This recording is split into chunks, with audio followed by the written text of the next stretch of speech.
Fire up. Shoulder. Fire. Gentlemen, be prepared to right to the right, face. To your right, to the right, face. Hello!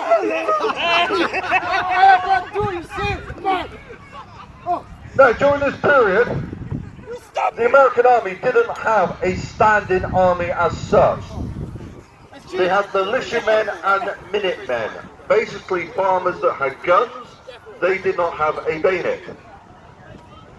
So the bayonet was relied on. A minuteman is said to be able to rally to the sound of the alarm bell within a minute. The British version, however, is that is how long they stayed on the field of battle once the bayonet was levelled. Gentlemen, be better charge bayonets! Charge bayonets!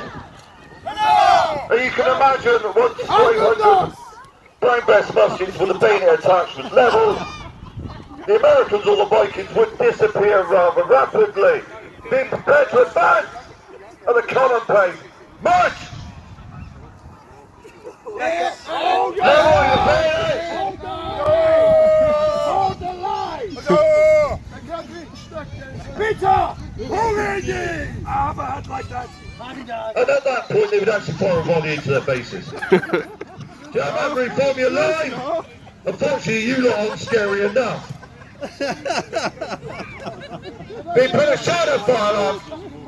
Shoulder fire on! Be put a right to the back face! To your right! To the right! Face! Sorry if I'm deafening you, but that lot of deaf is stood there to the cannon too many times. So for march! You'll notice they march at what is the equivalent of the death pace today. Great purpose, the British heart, the British Army would not run. Because once you start to run, you break your line, you lose the effect of a solid mass. At that pace, you can march over any ground without fear of breaking your line, so to speak. Gemma, you didn't scare them, by the way. Yeah, no chance. Guys, this side. General, Jesus salad. Move up! Gemma, who wants to see the muskets firing? I'm bored of infantry drills. It's really boring, isn't it? Right, Gemma, be prepared to remove your bayonets. Remove bayonets. Can I imagine doing that all day long? There's only 6 of them. Replace. You put a shoulder fire up. Shoulder fire up. Right. Right, Gemma, stop barrier. March. Right, now we're going to move on to the musket firing.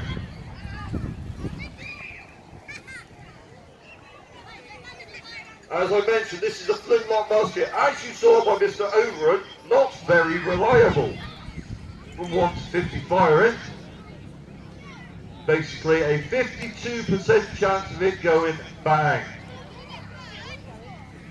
However, more reliable than the matchlock of the period before us, which was 1 in 30, and it's a lot more dangerous.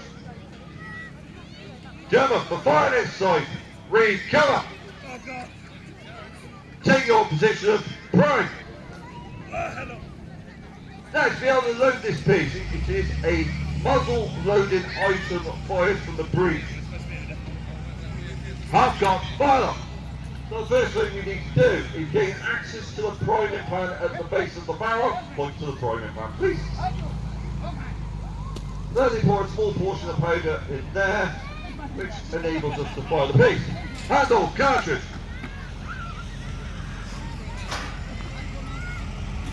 Right. Shut plant. And the pan is shut. The actual pan acts as sparking parts of the flint strike, causing the embers to go into the priming pan, ignite the priming powder, igniting the main charge, making the musket go bang. I am making excuses for you, sir. Cast! Nimbly, they gain access to the muzzle of the piece. I'll tell you when it's going to go bang, young man, don't worry. Load! And the powder, paper and ball is entered within. Please do not panic, there is no ball in there. Is there? No, good. Withdraw barrel. And everything is rammed home firmly. Ramp!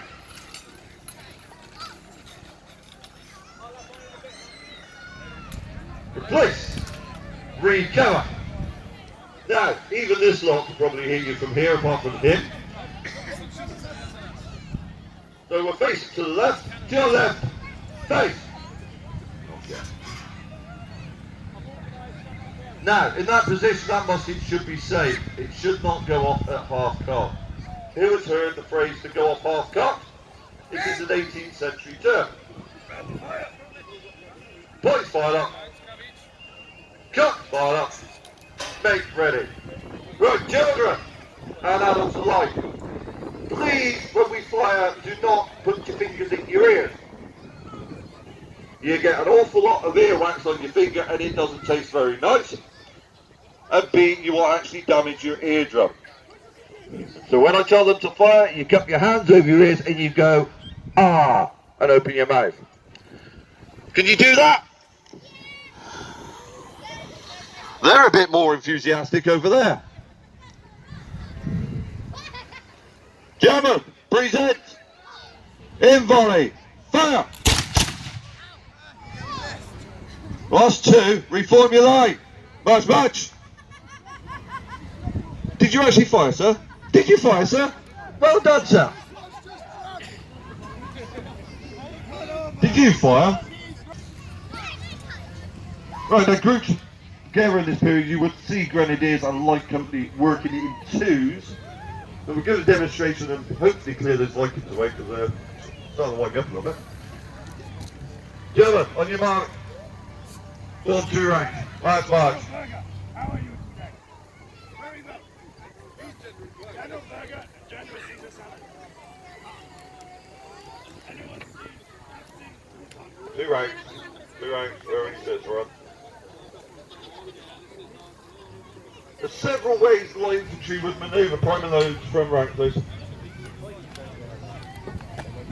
Mainly in twos where they take the individual command from each other, covering each other at all times. Obviously Mr. Klapoff is on his own. Just poor Mr. Ballard, veteran of many campaigns of French Indian War, has got a dodgy name. The light infantry we use A to delay the advance of the enemy, B to cover the advancing troops of the British Army at the time, and to hide what they were doing in the background. German, to cover, march, march! Now they would choose a suitable tree, bollard, boulder, dead body. There's some dead Vikings they could hide behind over there as well.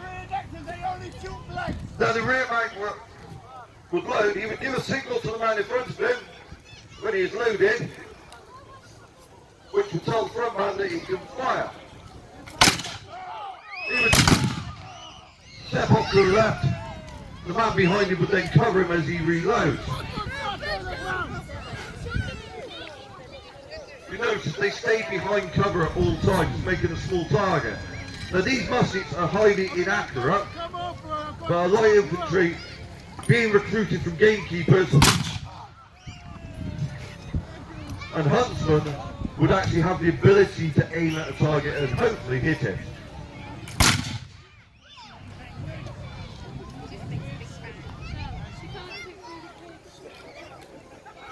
Mr. Nunn's making himself a rather large target.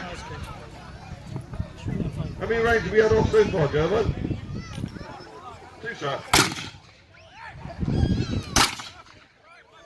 I think you finished them off, German.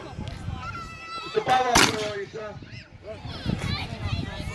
Will you keep an Right. eye on some of us are trying to be dead here?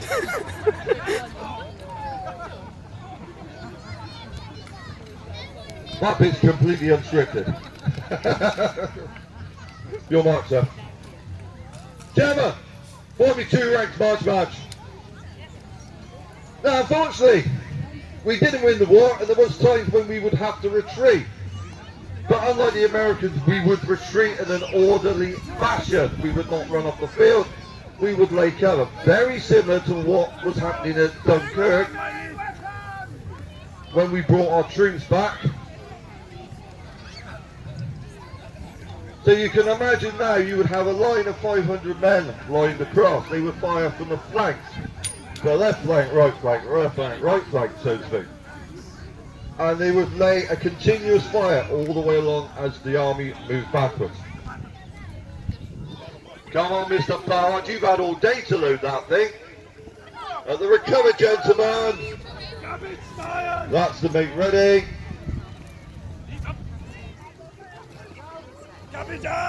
Left flank, present. Right, Captain! Fire. Retire. Stand and retire. Right flank, present. Yeah, full cock. Fire. Retire.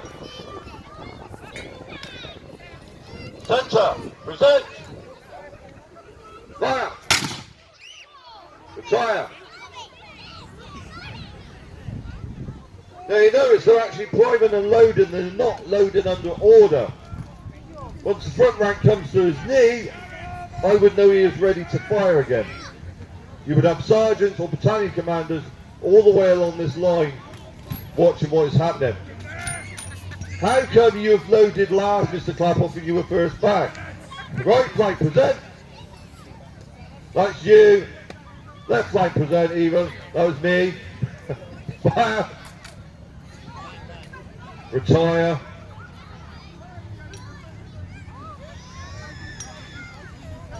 Right flank present. Fire. Thank God for that. Retire. Centre. Present. Fire. Retire.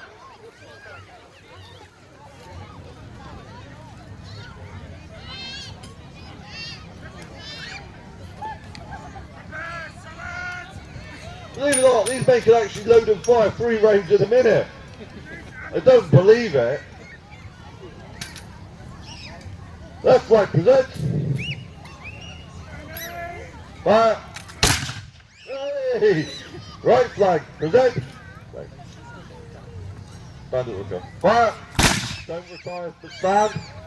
Don't retire, but stand. Centre company present. Fire. Stand. Mr. Ballard, to me. Take him off. Oh, on the dying. Thank you. All along, Grenadier, gentlemen.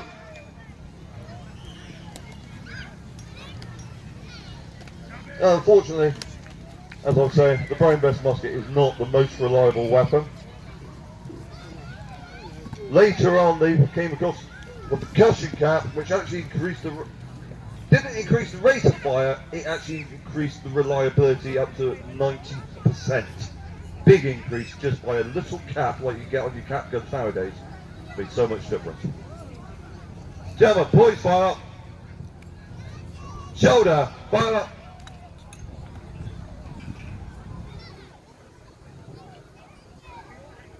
I'm going to want the linstock over here to touch this lot off. A lot of powder. That basically concludes the infantry display. There will be the big cannon, I can guarantee you that will fire. At 3:30 is it? Yes, sir. At 3:30, that is incredibly loud. Gemma, what pace to the rear? March! Salute! Yeah, you better salute your betters. To your left, face! March! And break. To the thunderous applause and flying ice cream. Oh, I know flying ice cream. Pick up your eggs.